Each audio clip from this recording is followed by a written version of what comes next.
dears, and welcome to another vlog. This vlog is going to be all about reflecting on the year that we've had and resetting and getting ourselves into a really good headspace to go into the new year, into 2023. But before I get into any of that, I really just want to say that a lot of the media and messaging during this time of year can be really difficult. There's a lot of stuff about getting back into the gym, burning off all of those holiday calories, or if you don't set these New Year's goals right now, you're not going to be successful this year. There's a lot of pressure on kind of doing particular things as we enter the new year. And I just want to say that if using a new calendar year is something that helps to motivate and inspire you to live the life that you want to live, then grasp onto that and really use it and lean into all of that sort of messaging of this time of the year. But at the same time, first of all, if that stuff is not useful for you and just makes you feel anxious or whatever, try to get yourself away from that type of media. And secondly, don't put too much pressure on this time of year as being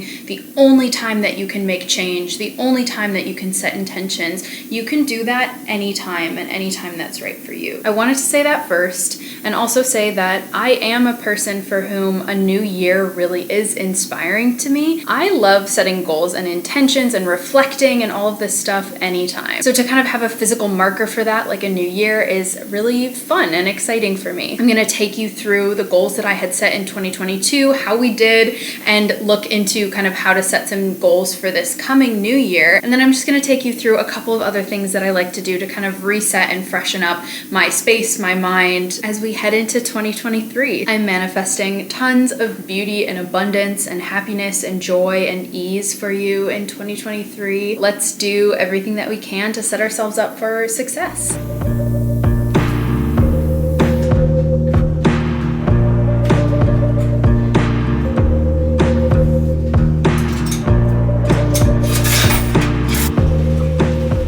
First things first, I just stripped the sheets off the bed and tossed in a load of laundry. I have that load and then one more that I'm hoping to do today. And then I also just got my Instacart order, so I'll show you all a little grocery haul. Keep in mind, this is a big food shop. Everything was pretty much empty before this. And I'm also hosting some friends for dinner tonight. This is like a pretty typical grocery shop for me, just a little more than usual. Okay, so I put all the protein sources over here. I am vegetarian, so we have a ton of eggs, tofu, Greek yogurt. This is vanilla, and these ones are Icelandic yogurt, raspberry. I have these like protein shakes that I drink sometimes when I know I'm not getting enough protein in a day. These are my favorite vegan Italian sausage that I use, and some Beyond Beef for tacos. Then we have fruit and veg, which is most of my groceries typically. Parsley, green peppers, tomatoes, lemons, shallots, garlic, jalapeno, some frozen berries for smoothies, lentils, 2 red onions, a giant cucumber, a bunch of red peppers, eggplant, spinach, Brussels sprouts, and green onions. And then over here I have pantry stuff. So we have veggie stock, coconut milk, chickpeas, diced tomatoes, some simmer sauce, which is really nice for a weeknight curry, quick, easy meal, sun-dried tomatoes, feta, ricotta, and some roasted red peppers. That's all for recipes. And we have some pasta and orzo also for recipes, tortillas for tacos, espresso for the espresso machine. We like to have these Milano dark chocolate cookies with our tea at night. Oat milk, of course, use that for coffee every day. And then some Kodiak Cakes Power Cakes mix. So that is our giant food haul. I'm gonna go ahead and put this all away.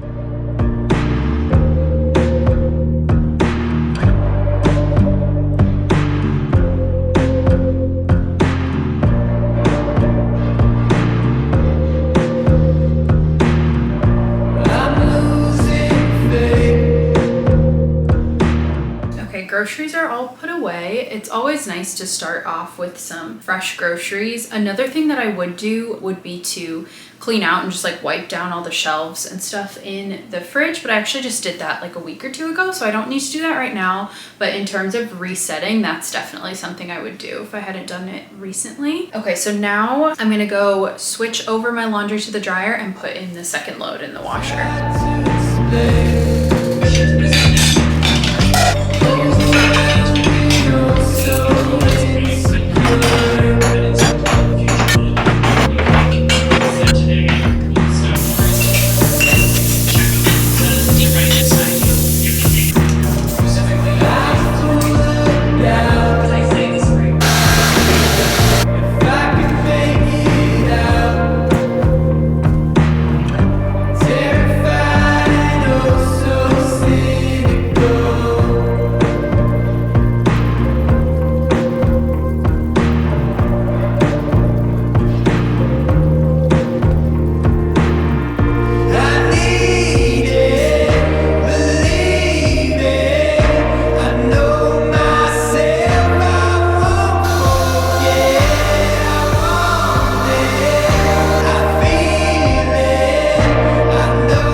like I mentioned, I am having some friends over for dinner tonight, and there are a few things that I still need that I wanted to grab from Whole Foods, so I'm gonna go out to Whole Foods now. We have one within walking distance. It's like 10-15 minute walk from here, which is perfect because I feel like I need to get out of the house. I've been in here cleaning all day. So let's go to Whole Foods.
The time has come to tell you about what my 2022 goals were for the year and whether or not I achieved them. The first one was to reach 25,000 followers on TikTok. I definitely did not do that. I'm about halfway there at 12,500, which is totally fine. At the end of last year, my account was growing a lot, so that seemed like a practical goal, but then that growth kind of definitely slowed down during this past year. I think just like algorithms change and stuff like that, because I love all of my followers on there. I really like the community and just how engaged everybody is and how sweet and kind everybody is. And I also feel like I've really leveled up my content on TikTok in other ways besides the numbers. Like I feel like my videos, if I watch a video from this time this year versus 1 year ago, what I'm creating now is so much of a higher caliber of content that there's like no way that I couldn't be proud of that. So I'm really happy with my progress on TikTok, regardless of the fact that I didn't hit the number-based goal. The second one was to start a YouTube channel and start posting videos.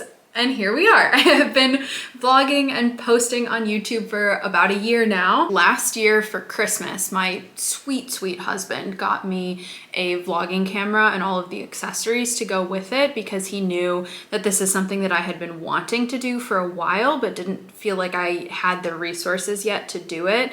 So he got me everything, and I posted my first video in January of 2022. And now it has been a full year, and here we are. So I just want to say thank you so much to those of you that have been here throughout the first year of this journey. I'm still like a tiny channel, and I'm still learning, you know, how to create these videos in a way that is interesting and useful for all of you. So I just really appreciate you being here. And that goal was definitely a win. I will say though, there have been a few times where I've been a little bit like down on myself for not being able to create more and post more on YouTube, but really I need to be more compassionate with myself because I do so much that, you know, I would just be working myself into the ground. So I'm really proud of what I have been able to do, and hopefully we'll be able to do more this year. The next one was resistance training, following a guide 3 times per week. Yes and no. Like I would say I achieved this goal. I wasn't 100% consistent like every single week, but I really did recommit myself to going to the gym and lifting weights. Functional resistance training is like my favorite way to train. It makes me feel amazing. I did complete a full resistance training guide during the first half of the year, and I have been working through a second one now. If you watch my videos, you know I'm always following Natasha Ocean's guides because she is just the best, and everything she does is extremely science-backed and logical. It's not like BS influencer workouts. And I just love the way that she trains. It's not like boring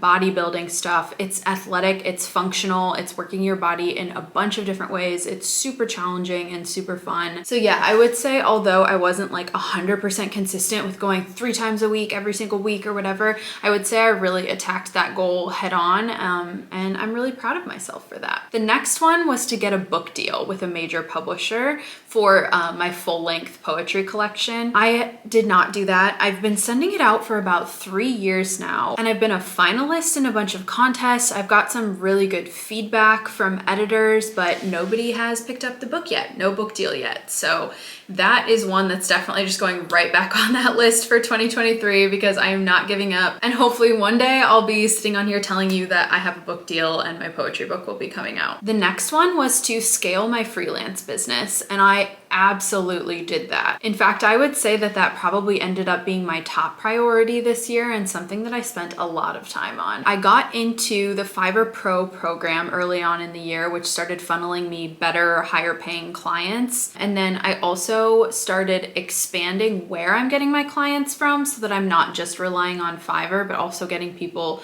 organically and from my website and all sorts of stuff like that. On the numbers side, I beat my 2021 business numbers like halfway through 2022. It was a much bigger year. So I'm really, really proud of all the hard work and discipline that went into making that happen. Final one was to move to a nicer apartment. And as you all know, we did that against the odds of the very wild rental market in the Boston area this year. We managed to find a place, and I absolutely love it here. I feel like my life has changed significantly just having a nicer space to exist in and more space to exist in. Okay, so I reached 4 out of the 6 major goals that I set for myself. That is not bad. So now that I've kind of looked at these again and reviewed how they went and everything like that, I feel prepared to kind of take on setting some new goals and intentions for 2023. All right, so I'm gonna go ahead and write out my new goals now, and I will pop back on here to tell you what they are.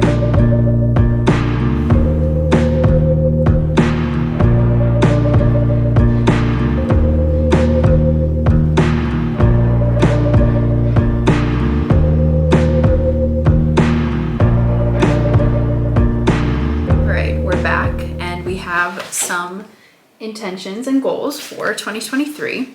I actually spent quite a bit of time doing that because I don't want to set too many goals that it doesn't make sense or feels impractical or like I can't achieve it.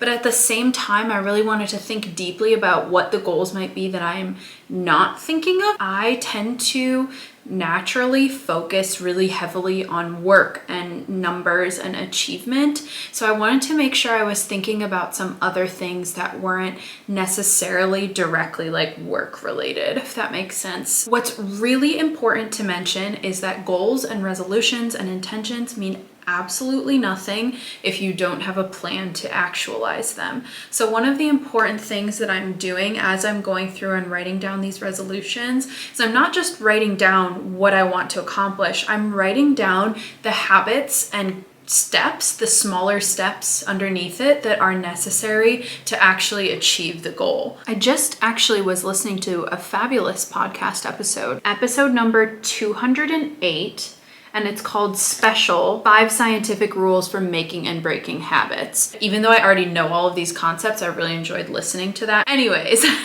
let's get into these goals. The first one was just a copy and paste from last year to reach 25K on TikTok and hopefully monetize with some brand deals. Next one is to reach 1,000 subscribers on YouTube and to post 2 times per month. TikTok obviously is where I started making content, and I love it a lot, but it's short form and it sometimes feels like you can't fully express what you want to express or fully be yourself. Whereas YouTube, because it's long form, it's a lot easier to just be yourself. And I really like this format. So I want to be making more YouTube videos. The next one is scale my freelance business and expand my client funnels. The habits or actions that I need to take to do that is I need to raise my prices again. I need to edit 3 to 4 books per month. I need to redo my personal website and start an SEO blog on my personal website so that I can get more organic clients through my personal website as opposed to from freelancing sites like Fiverr, etc. So those ones are super concrete, just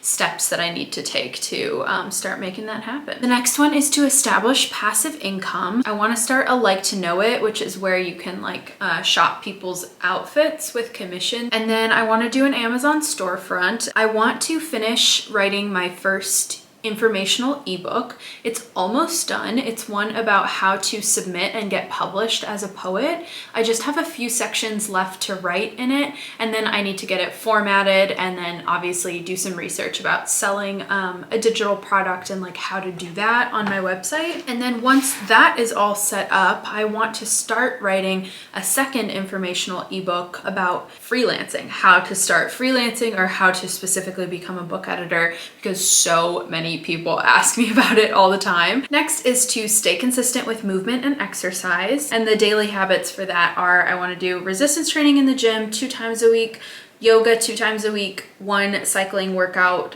a week, and 1, obviously I have dance rehearsal every Sunday, so 1 like dance session every week. And then to prioritize general movement. So, walking places, getting up from my desk more often, using the standing setting on my desk instead of sitting, etc. Just like generally prioritizing movement throughout my days. The next one is to read more in order to prioritize learning. I end up not being able to read a lot of books for pleasure because I read so much as a book editor for my work. So I read a ton of books, but they're, the books of the authors that I'm helping. I want to read more educational and self-help books. The next one is I want to brush up on my French. I've got my Duolingo at the ready, and I also found some good podcasts for learning French. I used to be like almost fluent with French, and then I just stopped practicing it, and I think it's such a shame. The next one is to travel internationally. My husband and I love to travel, and we didn't go anywhere outside of the country this year, so we were talking about potentially planning a trip to Europe this year, probably Paris, but we've also been talking about like a bunch of other places as well. The next one is to get promoted or another big career move. So I'm kind of at the point, it's been a year since I got promoted last at my job, and I'm at the point where I'm feeling a little bit antsy and kind of want to make the next move. That's either going to be moving up within my workplace again or looking for that next big opportunity. And then another copy and paste from 2022 is get a book deal. I'm gonna keep sending out this darn manuscript until someone wants to publish it. So yeah, those are all of my goals for 2023. It sounds like a lot, but like some of them are one-off things, like travel internationally or get a book deal or whatever. Let me know in the comments what your goals for 2023 are going to be. If you choose to set goals or if you don't like to set goals for the new year, I'd love to know about that too. And what are your goals? What do you want to accomplish? Let's hold each other accountable. So put yours in the comments, and obviously you'll be able to follow along with mine as I post throughout the year. Okay, the next thing that we're gonna do to reset for the new year is a closet clean out. I think it's just a really good practice to like once a year go through your stuff and see what you're wearing, what you're not wearing, and donate or sell a few things. I feel like clearing your space in different ways is like a really good act to clear your mind as well. It's like very therapeutic. We have 2 closets here. Let me show you. We have a small closet here in our bedroom. You can see it's not super big, a little bit messy right now. My husband's stuff is on that side, and this is all my stuff. So this one's gonna be relatively easy because the stuff in here is stuff I wear a lot, but I still am gonna go through all of this and see if I wanna get rid of anything. And then in our second bedroom over here, we have this closet, which is like a little hallway. It goes back pretty far. And this is just where we put everything that we don't wear as much, suitcases, fancy clothes, stuff like that. But I do have a lot of stuff in here. The fact that I haven't pulled it out of here to actually wear indicates to me that I need to get rid of some of it. So we're gonna go through this as well. And this closet is gonna take probably most of the time.